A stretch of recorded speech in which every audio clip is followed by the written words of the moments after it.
Welcome to Niners Talk with John, Tim, and Brian. Let's talk nine. Let me ask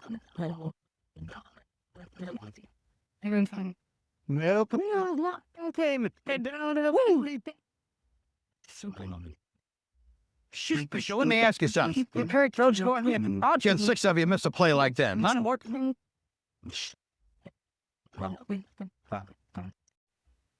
What is up, Niners Nation? We just couldn't stay away.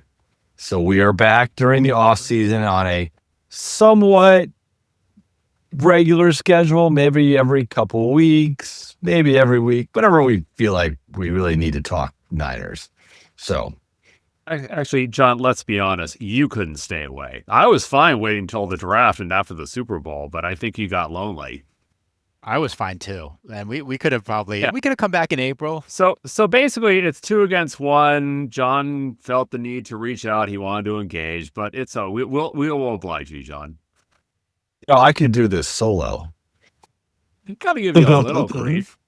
Anyway, those of you who are tuning in because you are missing your beloved 49ers, I'm John, joined by my brother Tim, my brother from another mother, Brian.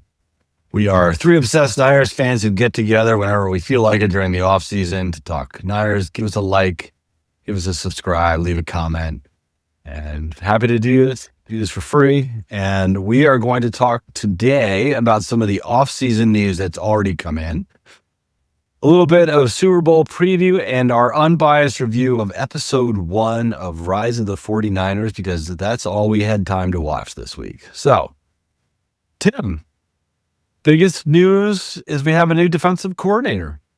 Yes, we do. We have Raheem Morris, who has come. He's a former head coach of the Atlanta Falcons, but he's got a pretty impressive resume. He was the Rams defensive coordinator when they won the Super Bowl. And of course, we all remember how the Rams got to the Super Bowl. They went through the 49ers. They had some great defensive players like Aaron Donald and were able to frustrate the 49ers repeatedly. So, yeah, I was hoping, I think against hope, that Saleh would stick around, but I think with the number of open coaching positions in the NFL, it was going to be extremely hard to keep him. But I like the hire. He and Kyle Shanahan, beg your pardon, have got good history. I think the Niners are happy bringing him in. I think he's going to mix some things up. But let's go to Brian and see what his initial thoughts are. I like the hire too. I wasn't really sold on Gus Bradley as being the defensive coordinator. I know he was the head coach. He did create the Legion of Boom, I think, up in Seattle, or he was part of that. I know he was the head coach out in Jacksonville. But I like Raheem Morris. I've heard really good things about him. I think he was, I understand correctly, considered for the Arizona job. So he didn't get that. So that made him available to join us.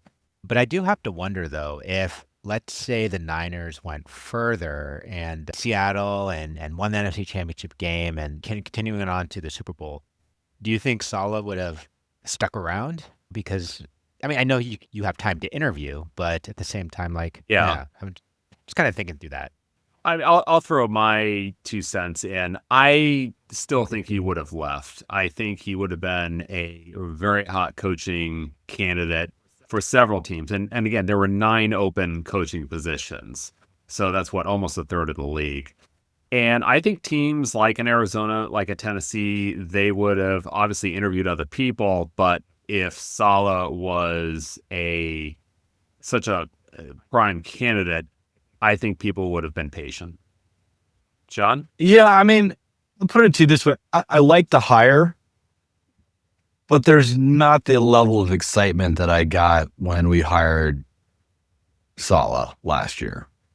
Now, granted, we were coming from pretty dark place. So yeah, I would have loved to have Robert for another year because he's so much fun to watch. He's so articulate. He's so good. Raheem looks like he's going to be fine, but the proof will be in the pudding when we get the defense out there on the field. Yeah, I mean, let's be honest here. All 3 of us were very happy when Nick Sorensen came in for Steve Wilkes. I'll be the first to admit I was happy with Nick Sorensen, and we all know how that turned out. But what I've read about Morris is that I think Shanahan described him as a chameleon. He's not going to give you the same look week in and week out. So I think it's a very good bet that the 49er defense has a lot of different looks since 2017, 2019. They've had that wide 9 format, 4-man rushes. I think you're going to see something different with Raheem Morris. I think the Niners defense, frankly, given their personnel, given their injuries, is going to have to evolve a bit. I think teams know them too well now. So I think you're going to see from Raheem Morris, is like, what is he known for? Well, he's known for odd man looks. He's known for sometimes bringing 5 up to the line of scrimmage. Bearish, meaning you looks that cover up and you force the interior line to kind of pick and choose who they have to run or excuse me, who to block. He's going to try to manufacture one-on-ones quite a bit. I mean, we all know Nick Bosa gets double teamed all the time, but he wants to create situations where a guy like Fred Warner is going to be open to hit the routes, hit the crossers, hit the places where the offense is going to try to run the ball. He's also known for very heavy zone coverage. He does not like to play man. So this is things that I have picked up here, is that he likes to go more cover 3, more cover 6, and he likes to disguise it, but he likes to disguise it late. Meaning like almost when the ball is snapped, or actually when the ball is snapped, that's when you shift the coverage. So the quarterback gets one look when he goes up to the line of scrimmage. He has a completely different look in the secondary when he's got the ball in hand. And finally, John and Brian, what he's also known for? Blitzing. Now, Steve Wilkes was known as a blitzer. He didn't blitz very much. He was very conservative on defense. Saleh, he blitzed occasionally. He blitzed when he had to because he didn't have any personnel. But Morris in Atlanta, he was sending in blitz packages on 43% of dropbacks. So I think you're going to see the Niners defense look a little different next year. And do you know where I think we're going to see our first indication of that? Training camp, preseason. Free agent Draft? signings. Oh, yeah, Well, that too. of course. Which kind of brings us to the next point, which is, as much as we like to gripe, at least I like to gripe about how much the NFL just keeps adding things to bring in revenue, there was just a huge amount of salary cap that just got approved, I think like $310 million. So the Niners, after the Ayuk and after the hits we had to take last year with the dead money, are going to be sitting on a pretty decent pile of salary cap room going into this year, where we can actually go after, I think, some wide receivers, but then also some new keys on defense. So I think it'll be interesting to see what Raheem advocates for in both free agency and the draft, to see what kind of defense we're going to be getting. Thoughts? Remind me last year, what was the salary cap? I know it's over 300 this year, but what was it last year? Guess I'll have to look it up. Well, Tim's already in the Google machine. I want to say, I want to say it was like in the 280s, 270s, something like that. 279. And let me just, 279. So it's projected. I think, John, you said what, 310 million is the projected cap? Yeah. So, and we've already got our big ticket guys signed. We've got our big ticket guys. We need some help. Yes. We talked about that last podcast. So, yeah, I looked at it, John. I'm not going to say now all of a sudden the 49ers are swimming in cash, but it does give them flexibility. Yes. And more so than last year. Needs more so than last year. So I think, you can restructure contracts. You can sign guys to 1-year deals. What is that going to mean for someone like Jauan Jennings? I don't know. I think he's going to try to command top dollar. I think he's earned it. I think the 49ers are going to be very challenged to match what or even better the contract offers. So, but, every little bit helps. So maybe it's going to be Jauan Jennings. Maybe it's going to be somebody else in terms of a defensive player, or we obviously talked about the wide receivers coming in. But yeah, I think you can extend a contract. You can restructure a contract. You can maybe choose 1 or 2 mid-tier unrestricted free agents and then you replace the others with younger talent through the draft because they're gonna cost less. Yeah, absolutely. So we did also get some sad news right after we kind of stopped for the year. The original number 12, Yeah. who has his number retired at Levi's, John Brodie, died. Now, as the resident golfer here, he was a two-sport star. Obviously, he was a 49ers quarterback, but he actually won on the senior PGA Tour. So Tim, as our resident 49ers historian, can you give us a John Brodie story? They didn't have that in Rise of the 49ers. No, they didn't have it in Rise of the 49ers, but he was the quarterback for so many years for the 49ers and went through several different coaches. But it's an interesting story that Brodie, after spending the 1960s with the team and going through coaches like, I think, Jack Christensen and Red Hickey, he had a little bit of success, but the 49ers as a team were they were mid-tier at best. I mean, if they won 6 games, it was considered a success. So they were almost an afterthought. But it wasn't until the twilight of his career in 1970, he actually was the MVP of the NFL. So I think, what do you know about John Brodie? Well, he came from the era that the quarterbacks could call their own plays. And then, so what does he do? If he had a relationship with Dick Nolan, who was the coach of the 49ers. He came in, I think, late 60s and coached until the mid 70s. Actually, the 49ers had won 3 Western Division championships under Dick Nolan. But he would constantly change the play. He was kind of like, Nolan would send him the play and Brodie would go, yeah, we're not running that. So, yeah. And so basically he would just say, I don't like that play. And he's just going to say, as Gene Washington would say, he audibled with his job on the line all the time, because it would work and Brodie would be like, see, I told you so. Or it wouldn't work. And Brodie would be like, what are they going to do? Cut me? So unfortunately, he never got to taste the success of being a part of the 49ers organization. 3 years in a row, 70, 71, 72, they lost all three of those seasons, and ended in a playoff loss to the Dallas Cowboys. That's unfortunate.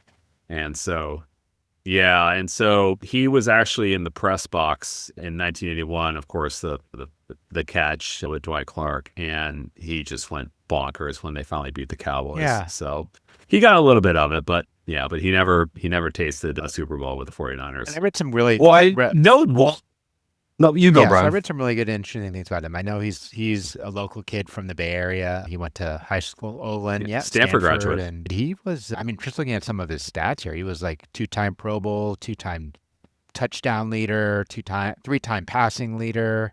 He was something. And I know he was there from 57 to 71. So he made some things happen. It is unfortunate, as you were saying, Tim, that he just couldn't get over the Dallas hump. But rest in peace. But he did have an interesting post life, John, as a PGA guy.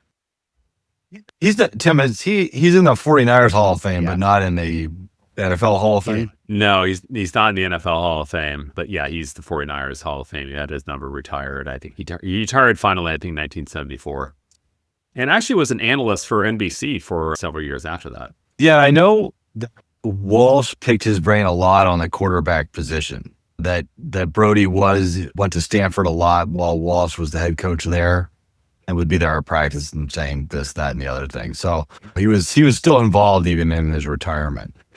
Yeah. Well, one last thing I'll say about Brodie is that this was the era where quarterbacks were you could tee off on a quarterback and drive him into the ground. It was not like today's game where you breathe on Patrick Mahomes the wrong way and they're going to throw a flag. He was beat up constantly left and right. So John, the fact that after all that, you could win the senior PGA, that tells you something. And he played in an era where the ground which they played on, especially in the AstroTurf stadiums, it's basically like carpet on concrete. So to get sacked on that, terrible.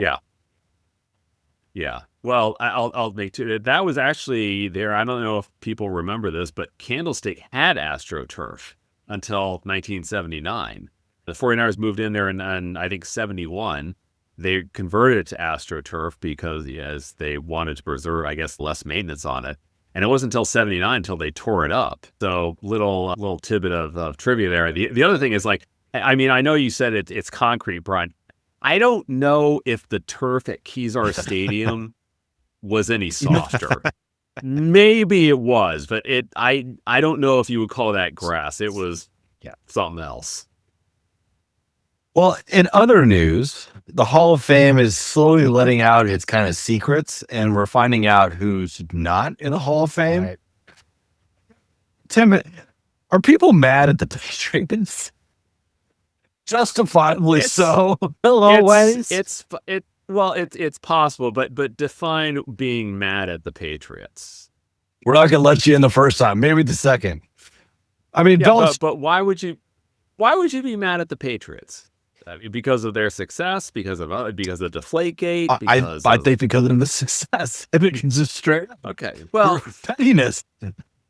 Yeah, I think it's a little. I think it's like, really, come on, guys. I mean, look, okay, compare it to, say, the New York Yankees and their eras. Dominant team. So what? You're not going to let Lou Gehrig, you're not going to let Mickey Mantle in the Hall of Fame because they beat us all the time? Well, so look, it's not easy winning that many. It's quite a feat. Now, I'll be the first to say, I got tired of the Patriots. I wanted somebody else, and that somebody else turned out to be the Kansas City Chiefs. So be careful what you wish for. That's the lesson. That's the lesson learned here, folks. So, but yeah, I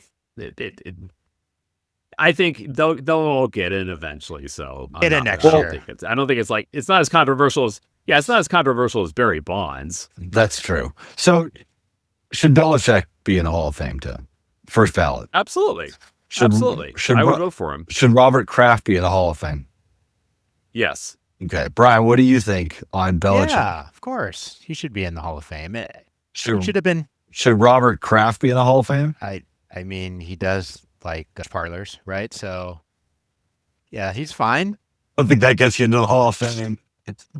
Well, he should be going in. Yeah. Tom Brady's going to go in, right? Tom Brady's going to go in first ballot. So, yeah, absolutely. So, John, your take, because I feel like you want to say something. Well, definitely Belichick should have been a first ballot. That should have been a no-brainer.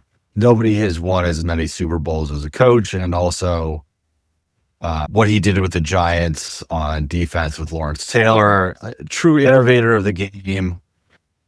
You really can't talk about how football happened without Bill Belichick and what he did with the Patriots and the Giants. And he took the Browns to the AFC Championship. I mean, and he's got a pretty good coaching tree. Nick Saban, Josh McDaniels, Mike Vrabel. I mean, he's a Hall of Famer. It's a no-doubter. Robert Kraft, I don't think believes in the Hall of Fame. I don't see that he did anything other than his job. And I don't think that gets you to the Hall of Fame. I just don't see how the NFL is any different with Robert Kraft being the owner of the Patriots. He didn't draft Tom Brady. He hired Bill Belichick and stole him from the Jets. But other than that, I mean, like... John, it's the Jets. Come on. I don't see it. I think there should be an asterisk of anything that involves the New York Jets. That's true. So, they do have a Super Bowl. Super Bowl III. Yes, from Super Bowl III. Yeah, and they've been living off that for how many years? A while. 56 years. 56 years. I mean, you wanted to talk. I know we're going to talk about Rise of the 49ers, but I see Joe Namath running hearing aid ads, and I'm like, wow, it's been a while. So. Okay. Let's get back to Belichick. So you said he did his job. No. Belichick is. Or your bigger part. I mean, Kraft. I'm sorry. I meant Kraft. He did his job. His job. Well, the litmus test that I use for the Hall of Fame is, how did you change the game in a way that people had never seen before? And the guys who are in as owners like DeBartolo and Jerry Jones, because Jerry Jones brought in the salary cap and massive TV deals. DeBartolo became the first really active owner And you got Lamar Hunt, who brought in the AFL. But Robert Kraft, what can you say in terms of the NFL that he did that's Hall of Fame worthy, other than All right. the All right. Patriots? So let's go into some of the owners that are in there. First, you have people like Eddie DeBartolo, as you said, Lamar Hunt, Jerry Jones, and Al Davis, all of which we can agree changed the game. Was Yeah. it And I'm the sorry, go ahead, Brian. Heinz family, or the Steelers? The Rooneys. Oh, excuse the me. And then Rooneys. the Giants The ownership. Rooneys. Yeah, Art Rooney, I've got to believe it's in the Hall of Fame. I obviously I don't know that off the top of my head. And who is the other one, Brian, that from you the mentioned? New York Giants. I can't. Oh, the Wellington Mara. I don't think he's in. Yeah. All right. So you could say Al Davis, with the way he was the Maverick and the Raiders and the success and the kind of players he brought in. Obviously, he had a lot to do with breaking the color barriers in the NFL. You go to Eddie DeBartolo, who absolutely changed the game because his ability to spend. I mean, the salary cap is in there because of Eddie DeBartolo. Period. That's why they invented the salary cap.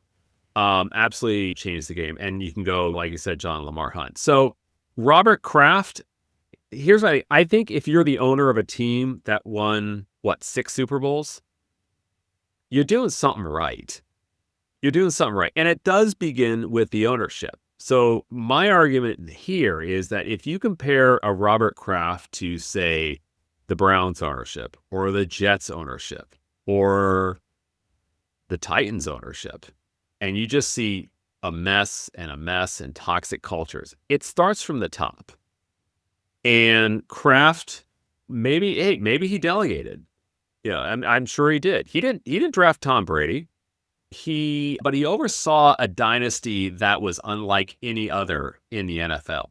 I mean, it was longer than the Niners, longer than the Steelers, and that consistent success has to start with the owner. So for that reason, if it was up to me, yeah, I would vote him in. I think that he's tied for, the Patriots are tied with the Steelers, right, for the most number of championships, and they did it in least amount of time, in 25 years. They got to. So, no, definitely, I see him in there. In terms of company, I did look it up, but people like, you're right, Lamar Hunt, George Halas from the Bears, Paul Brown, the Browns and the Bengals, Pat Bowlen from the Broncos. Tim Mara's in it, Giants family, and and then our old nemesis Jerry Jones. You're right, he's in there too. So yeah. Oh, yeah. I think you should be in there, John. I just don't see him other than getting out of the way of Belichick and Brady, and wearing the same shirt with the white collar. Well, I mean, look at us, John. I mean, how many times did we wear the same thing when the 49ers are playing? So that's true. It's got some foundation. That's what I'm saying. If you got to throw in a massage power visit beforehand to clear your mind, well, that's okay. It's on you. I love the 49ers. I'm not doing the massage parlor if that's what it takes. Well, no, I won't go there. What if it's in Kansas City? Anyway. All right, so this weekend there is the Super Bowl. So, yeah. So, first of all, biggest question, are you going to watch the halftime show? No, I'll have it on, sure. That's the biggest question. Do you really like the Seahawks or the Patriots? No, I'd rather see what Bad Bunny's going to do. Well, yeah, I mean, look, the halftime show will be on, because my wife, my daughter, they will watch it. I won't know what's going on. I won't know any of the lyrics. I don't know any of the tracks he has. I'm sorry, but I had to ask who Bad Bunny was when he was announced. So a lot of Americans doing that right now. Yeah. So yeah. So it'll be on.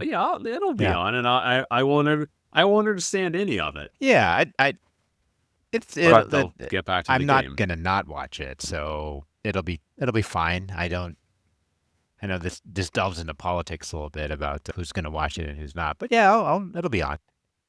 But I can tell you, John and Tim, I work in downtown San Francisco. I did see few jerseys start to Yeah. creep up on Embarcadero today. So I saw some Patriots and some Seahawks. Do you have to go back to the office this week, or can you work remotely from home I gotta go until in on Monday morning? Thursday. And people would understand You if gotta you go on took Thursday. so simply. I can't do it, man. Yeah, why? I can't see those Seahawks jerseys. You've got that dental appointment that you've been putting off. I got to get those. I got to get that I cleaning, got to. Brian. If I'm not, and I'm not gonna. I would never do something like wish your children would get sick. But hey, if your daughter starts sniffling a little bit, well, you're gonna be the good dad. Stay home. Hey, you're looking. I'm looking me. for Thank you. angles. I'm trying. I'm really stretching So- it, and I can't, yeah. But go ahead. Getting into the actual game. So who do we like in the Super Bowl? And We don't like anyone. obviously we have to watch it just for football's sake. So Tim, I mean, I know you're not obviously, but we can talk Can we about start with Brian? All right, Why I'll do you go start. to me? Go to Brian I'll for start this first. for a start. It's obvious we don't like. Well, I don't like either team. I'm sure that you guys don't like either team either. So, if I had to pick one to win, and I hate saying this coming out of my mouth, but I'd rather have Seattle win than I don't want to win 7. That's the only reason why, Tim. wait, why Because Seattle, I Brian? don't want New England to get to 7 because I still want the Niners to be able to get to 6. That's my weird logic. I applaud that logic. Tim? This is you cannot epitomize the lesser of two Off your evils, hand or shoot your foot. What are you gonna than do? Than you can with this game. I mean, yeah, exactly. Well, I'd probably go with the hand personally, Brian, because I still want to be able to run away from things zombies come back. eventually. Yeah, I'm gonna go with the Patriots, and yeah, it really will be a tough pill to swallow if they win. It will be a worse pill to swallow if Seattle wins because they will have done it on our field, and that's the one that really just galls me. So, and then there's one more reason. There's one more reason. I actually, for work, next week, have to go to Seattle on Monday.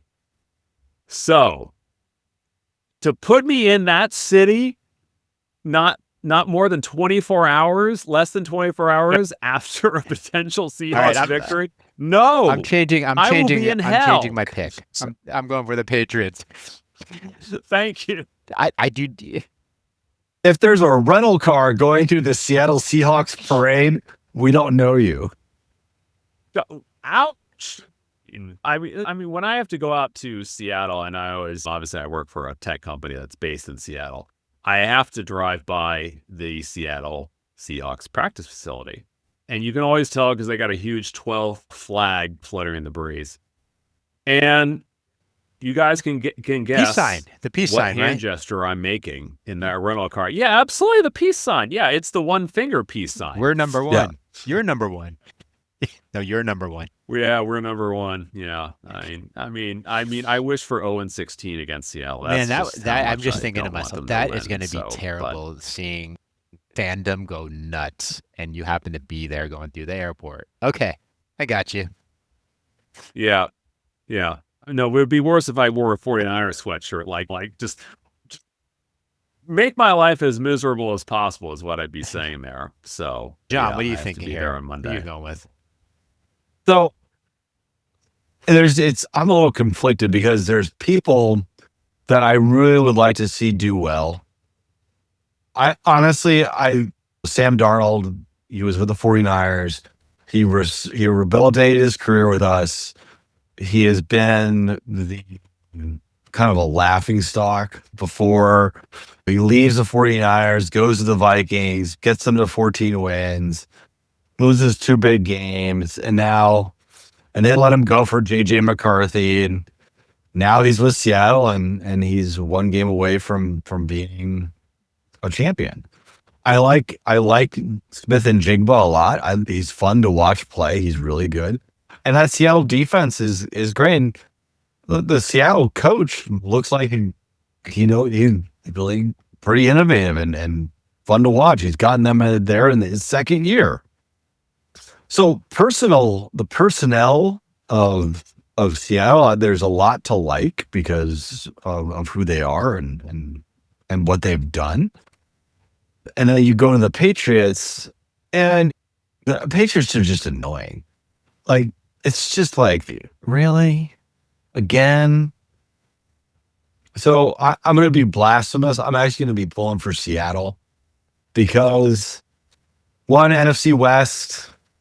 Two, I like Brian's point about not being the first to 7, but it's going to be tough to pill to swallow because, as Tim pointed out, rightly, Phil, I don't want to see him do it on our field. So I'm really hoping both teams lose. You go to epic overtime. Yeah. But I do just want a good game because last year's Super Bowl was boring. Well, I disagree. I was actually enjoying watching Kansas City get absolutely annihilated. It just felt like a little bit of just, now you know how it feels. Well, they never beat us. They didn't beat us badly. They just beat us horrifically. Yes. It's more tragic. So yeah, I'm pulling more for the people in Seattle, but I really want both teams to lose, and I want a good game. I don't think that's a lot to ask for. All right. Well, Brian, that brings us to Niners trivia before we put on our Siskel and Ebert hats and review Rise of the 49ers. We're not going to talk. You guys didn't watch the Pro Bowl?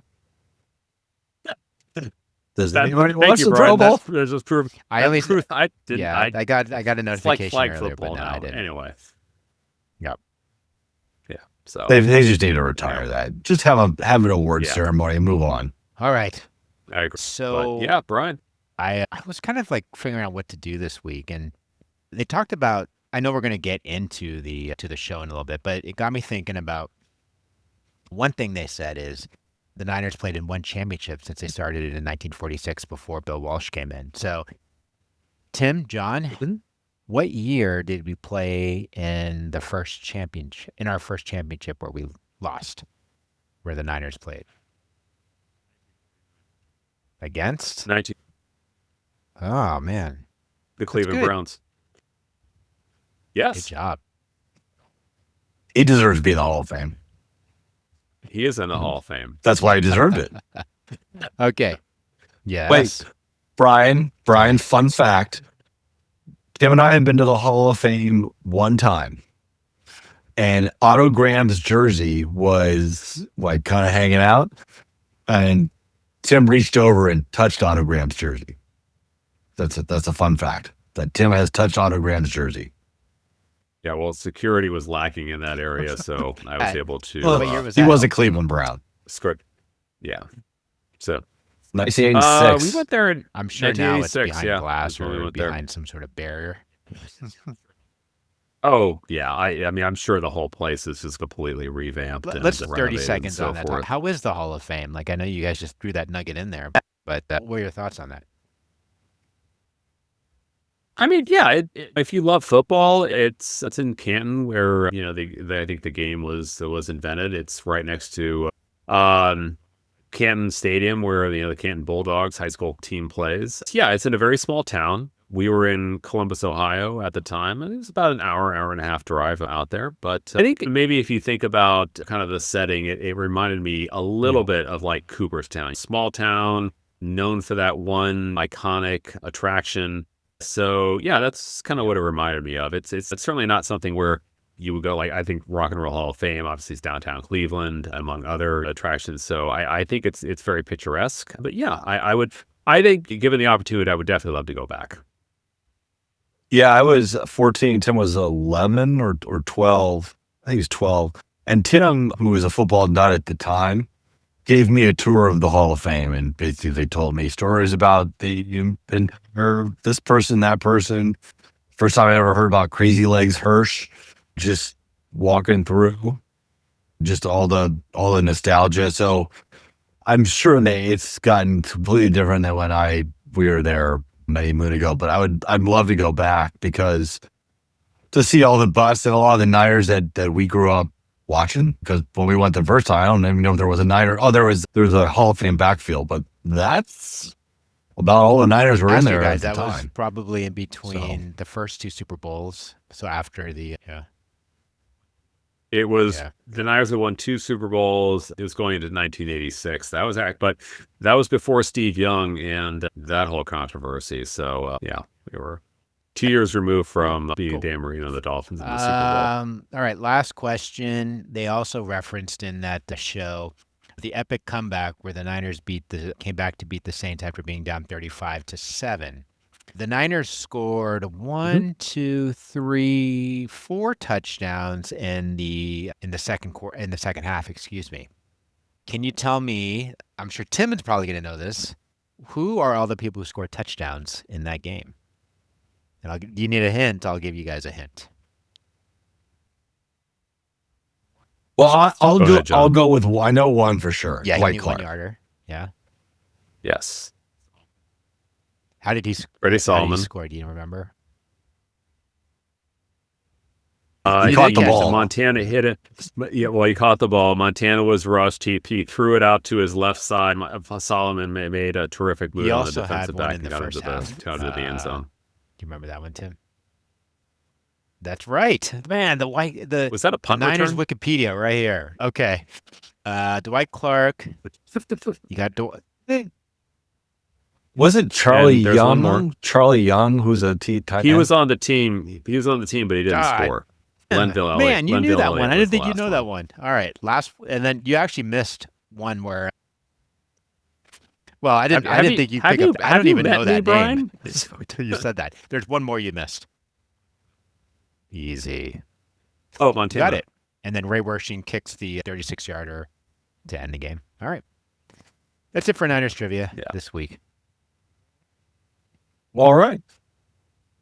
Well, Brian, give us your Siskel and Ebert on rising the 49ers. I loved the episode. It was all Tom Brady, though, as the host, and I think he was a producer, right, for this thing. But no, it was great. I think kind of starting right away. I think having Tom Brady in there kind of reconnects like the current generation of NFL with kind of remembering the past, and I love seeing his fandom. I know he's obviously more well known for the Patriots, but it was great. I loved it. I wanted to watch more, but I wanted to keep this episode fresh in my mind so we can kind of talk about it. But I just thought it was a great showcase of the history, kind of jumping back and forth in time, and I thought it was really well done.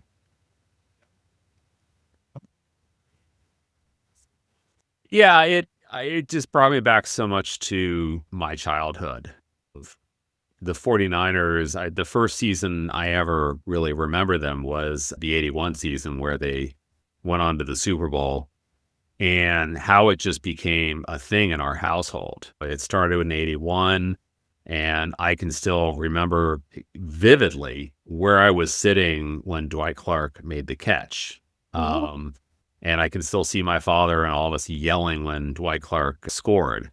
And from there, it just became just a Sunday ritual. Whenever the Niners were playing, we would have football food. We would all gather in front of the television.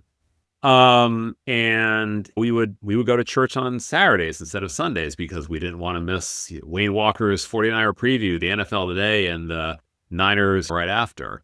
So Sundays were always a great time. Well, not every Sunday, but for a lot of them were a wonderful time with family. And the one thing that I think I hold very dear with watching the 49ers growing up in the 80s was that whatever was going on in my life at the time, it could have been good, it could have been bad, it could have been really bad. The 49ers every Sunday were going to take the field. And most of the time they went out and they won. And that was my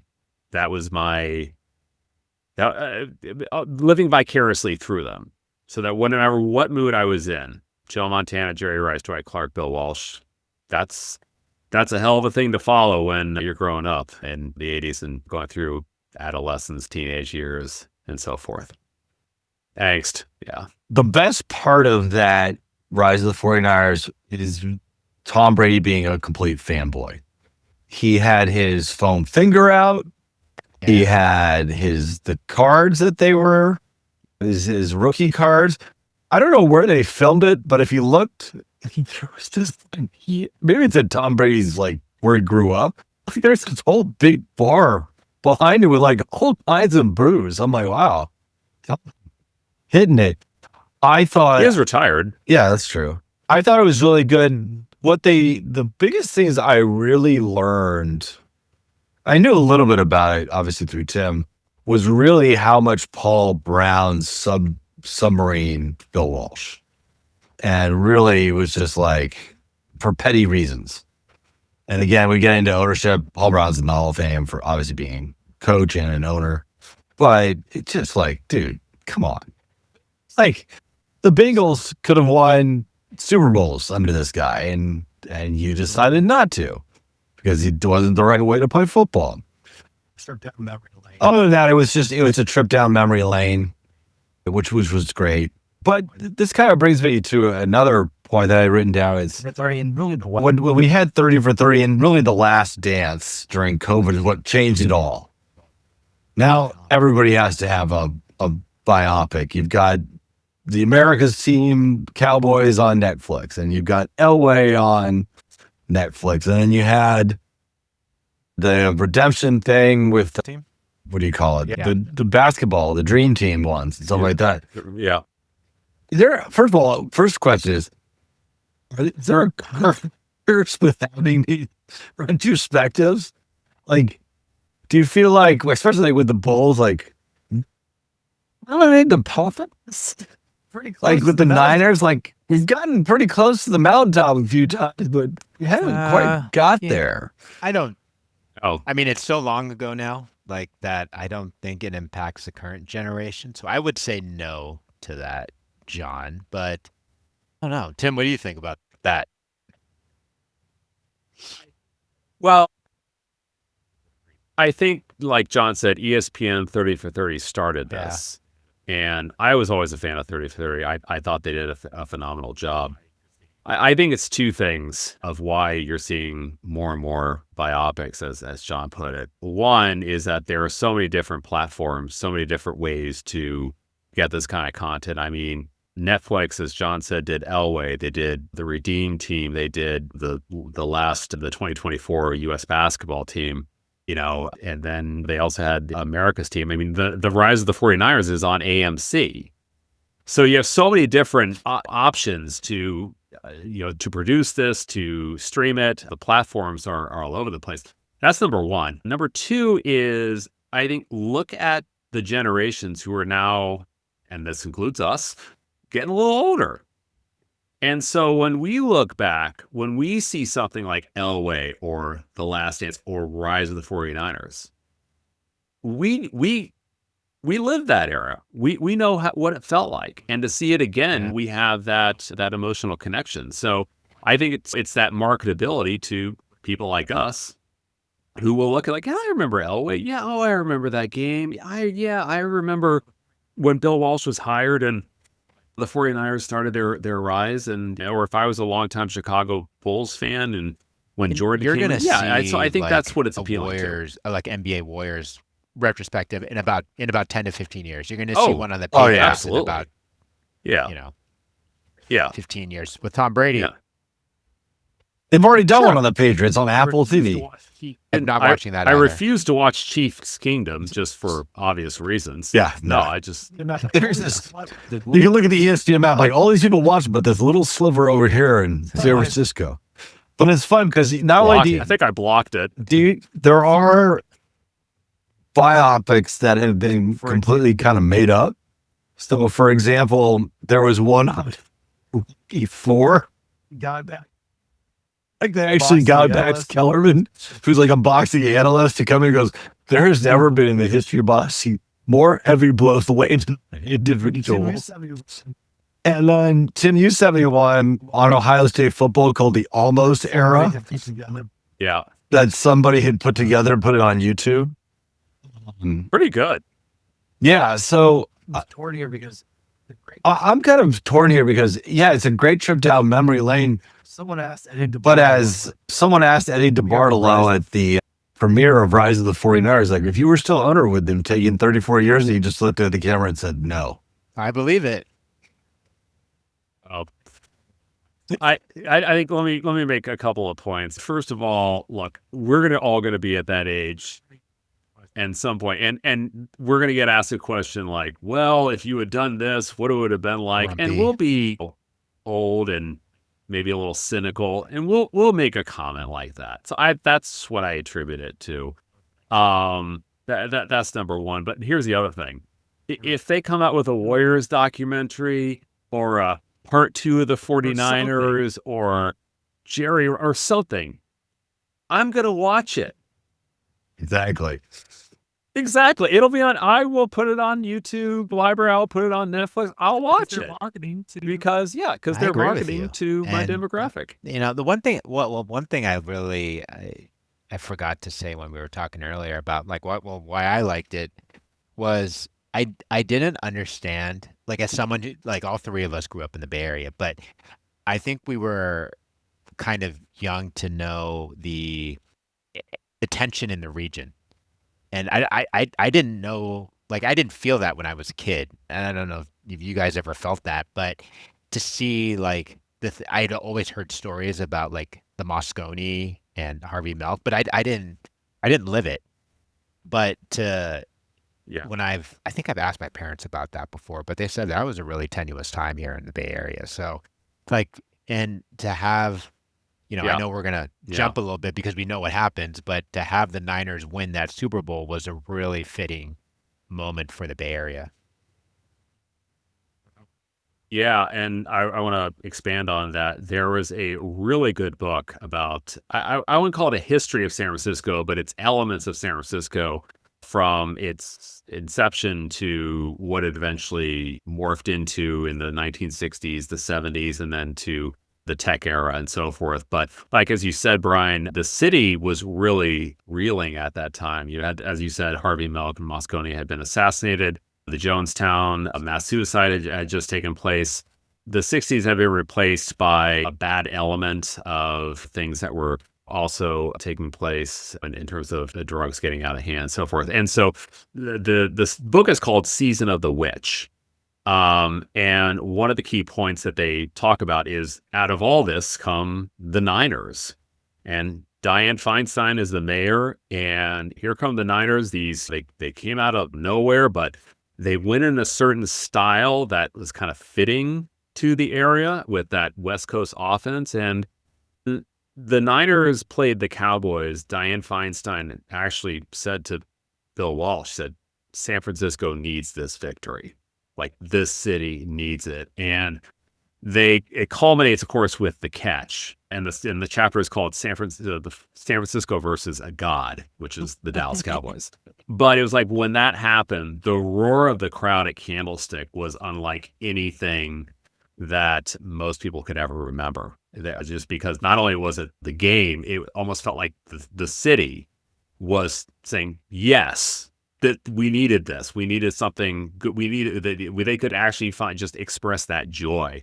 And it really healed a lot of the city because they had something all in common there. So it's an excellent read. If any of our listeners are interested, Season of the Witch, excellent read about the history of San Francisco. And of course, culminating with the 49ers inception in their first Super Bowl run. So yeah, I wanted to expand on what Brian was saying in that era. Yeah, and one thing I didn't realize was that when the Niners won Super Bowl 16, it was the first major sports championship that San Francisco had ever won. Yeah, San Francisco had not. Yeah, Oakland had, but San Francisco had not. Won the World Series. Oakland had won a lot. The A's had won the World Series like 3 in a row. The Raiders had just won the Super Bowl 15 and 12. I mean, yeah. I mean, all you had to do is go across the Bay Bridge. Like, oh, that's what champions look like. So I think Lombardi brought up Street. I think Lombardi brought up a thing like Market Street, where they did was the parade was, I think, followed the route of like another parade of champions or something like that. But yeah, that's when somebody wins now. Last I think was the Warriors. They all follow the same route down Market Street. So, all right. Well, that leaves us with our thoughts. I'm looking forward to episode 2. I know it's obviously going to go into the Super Bowl and Paul Brown and the Bengals. Was Paul Brown the coach of the Bills at the time when they played in Super Bowl 16? Yeah. No, he was the owner, but Forrest Gregg was the head coach of Super Bowl 16. It just Bengals in Super Bowl 16. Yeah. Oh, but Walsh had coached Ken Anderson what? quite a bit. Yeah. He was the offensive coordinator. Oh, He was the offensive coordinator when Ken Anderson was with the Bengals. So there's a lot of relationship still on the other side of the ball. The only one of the things that I'll just kind of mention this also before as I wrap this up is I didn't know too much about the Joe Thomas era as a GM, and I know that we traded for OJ, but that was just terrible. Like the haul that they gave up to get him. But you never know if they didn't trade him and make that disastrous moves. Like Bill Walsh would have come into play. So, yeah.